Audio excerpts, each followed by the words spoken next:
Assalamualaikum warahmatullahi wabarakatuh.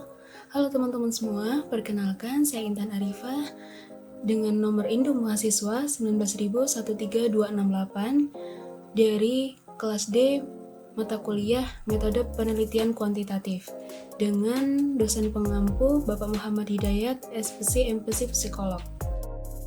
Nah, pada kesempatan kali ini saya akan menjelaskan materi mengenai variabel dalam penelitian.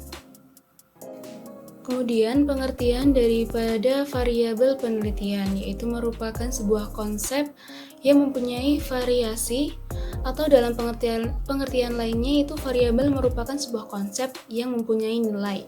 Nah, konsep tersebut dapat diubah menjadi variabel dengan cara mengidentifikasikan pada suatu aspek sehingga memungkinkan untuk dapat diamati atau diukur.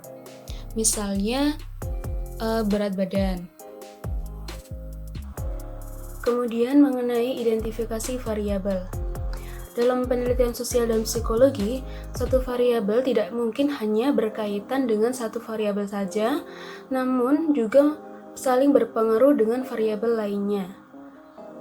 Identifikasi variabel merupakan langkah dalam penetapan variabel-variabel utama dalam penelitian dan penentuan fungsi masing-masing. Nah, dalam variabel penelitian terdapat jenis-jenis variabel penelitian, yaitu ada variabel tergantung, ada variabel bebas, ada variabel kontrol atau kendali, ada variabel moderator serta kovariabel. Oke, yang pertama yaitu variabel tergantung atau dependent variable. Nah, variabel tergantung ini merupakan variabel yang diukur untuk mengetahui besar efek pengaruh dari variabel lain atau variabel yang dipengaruhi oleh variabel lain atau variabel bebas. Nah, besar efek tersebut dapat diamati dari ada tidaknya atau berubahnya variasi yang tampak sebagai akibat perubahan pada variabel lain. Nah, peneliti mengamati apa yang terjadi pada variabel tergantung apabila variabel bebas berubah. Contohnya, penelitian tentang pengaruh kematangan emosi dengan forgiveness pada mahasiswa. Nah, di sini berarti variabel tergantungnya adalah forgiveness, kemudian variabel bebasnya adalah kematangan emosi. Variabel yang kedua adalah variabel bebas atau independent variable. Variabel ini merupakan variabel yang mempengaruhi variabel lain. Variabel yang pengaruhnya terhadap variabel lain ingin diketahui. Variabel ini dipilih dan sengaja dimanipulasi oleh peneliti agar efeknya terhadap variabel lain dapat diamati dan dapat diukur, seperti halnya pada penelitian eksperimen. Untuk penelitian korelasional, di mana peneliti tidak memanipulasi variabel bebas, biasanya itu digunakan dengan istilah prediktor atau kriterium untuk variabel tergantung. Contohnya dalam variabel bebas ini, dalam penelitian pengaruh tingkat kecemasan dengan kualitas tidur pada mahasiswa. Berarti variabel bebasnya adalah tingkat kecemasan, karena di sini tingkat kecemasan mempengaruhi kualitas tidur pada mahasiswa. Oke, yang ketiga yaitu variabel kontrol atau variabel kendali. Nah, ini merupakan variabel bebas yang efeknya terhadap variabel tergantung itu dikontrol oleh peneliti dengan cara menjadikan pengaruhnya itu netral. Variabel bebas yang semula dibiarkan bervariasi kini dibatasi sehingga variasinya minimal atau hilang sama sekali. Contohnya itu ketika penelitian mengenai motivasi belajar. Nah, variabel kontrolnya itu yaitu tingkat usia pendidikan, artinya motivasi belajar tersebut akan berfokus pada rentang usia yang sudah dimaksud atau ditentukan. Misalnya nih,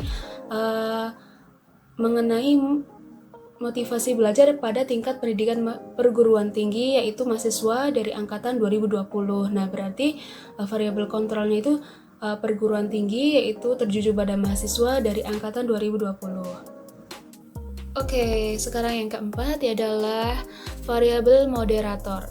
variabel moderator ini merupakan variabel yang mempengaruhi kuat lemahnya hubungan antara variabel bebas dan variabel tergantung, serta merupakan variabel ketiga yang mempengaruhi korelasi dua variabel. Variabel moderator ini berupa variabel kategorikal atau klasifikasi, serta pengikutsertaan variabel moderator ini didasari asumsi bahwa masing-masing kategori memiliki efek berbeda terhadap variabel tergantung. Misalnya pada jenis kelamin, itu laki-laki dan perempuan. Kemudian kovariabel. Ini merupakan suatu bentuk variabel bebas yang diperlakukan sebagaimana memperlakukan variabel moderator, namun tidak berupa kategori, melainkan berupa variabel kontinu. Nah, untuk dapat diperlakukan sebagai kovariabel, suatu variabel bebas harus sudah diketahui memiliki hubungan linier dengan variabel tergantung dan diikutsertakan dalam desain agar kecermatan analisis tetap terjaga. Contohnya IQ.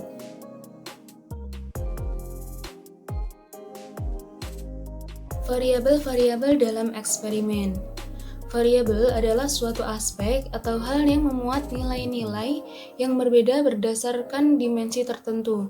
Juga faktor-faktor yang ikut terlibat dalam proses dinamik dalam suatu eksperimen. Suatu eksperimen mengandung suatu perlakuan terhadap subjek. Subjek merupakan organisme yang mempunyai sejumlah hal yang akan mempengaruhi dampak dari suatu perlakuan itu sendiri. Suatu eksperimen memungkinkan untuk menarik suatu kesimpulan kausal mengenai suatu perilaku. Ketika perilaku mengalami perubahan dengan perubahan anteseden, dapat dikatakan bahwa kondisi anteseden tersebut menjadi penyebab perubahan perilaku. Ada 3 macam variabel eksperimen. Yang pertama adalah variabel bebas, yaitu merupakan dimensi yang dimanipulasi secara sengaja oleh eksperimenter. Kondisi anteseden yang dipilih untuk divariasikan merupakan nilai-nilai yang ditetapkan oleh eksperimenter yang tidak dipengaruhi oleh hal-hal lain dalam eksperimen. Variasi dari variabel bebas itu antara lain variabel lingkungan, yaitu seperti suhu udara, pencahayaan, intensitas udara. Kemudian variabel tugas, yaitu seperti pelatihan, kompleksitas, tugas, penyampaian. Kemudian yang terakhir variabel subjek, yaitu seperti umur, intelijensi, minat, perhatian, jenis kelamin, seperti itu. Yang kedua adalah variabel tergantung, yaitu merupakan bentuk dari respon atau reaksi terhadap variabel bebas. Perilaku tertentu yang diharapkan mengalami perubahan sebagai akibat dari berubahnya variabel bebas, serta diperlukan pengukuran secara objektif untuk mengetahui perubahan variabel tergantung. Ada jenis-jenis variabel tergantung, yaitu respon fisiologis, misalnya tekanan darah, detak jantung. Kemudian perilaku yang tampak, yaitu seperti gerakan motorik, misalnya agresivitas. Kemudian laporan verbal, yaitu seperti opini, sikap, perasaan, yang diperoleh melalui wawancara, mengisi kuesioner, observasi, ataupun skala. Kemudian yang ketiga adalah variabel-variabel lain. Dalam suatu eksperimen dimungkinkan adanya variabel yang sebenarnya itu ikut mempengaruhi variabel tergantung, yaitu disebut extraneous variable atau variabel extraneous. Dan ini merupakan contoh penelitian dari Sester. Hasil eksperimennya yaitu subjek pada kelompok pertama mengalami kecemasan karena kurang bersedia menunggu sendirian. Dan ini contoh eksperimen dari Hess dengan hipotesis pupil mata semakin membesar membuat orang lebih tampak makin menarik, dan hasil eksperimennya subjek memberi nilai lebih pada wanita. Sekian teman-teman presentasi dari saya mengenai variabel penelitian. Saya ucapkan terima kasih. Wassalamualaikum warahmatullahi wabarakatuh.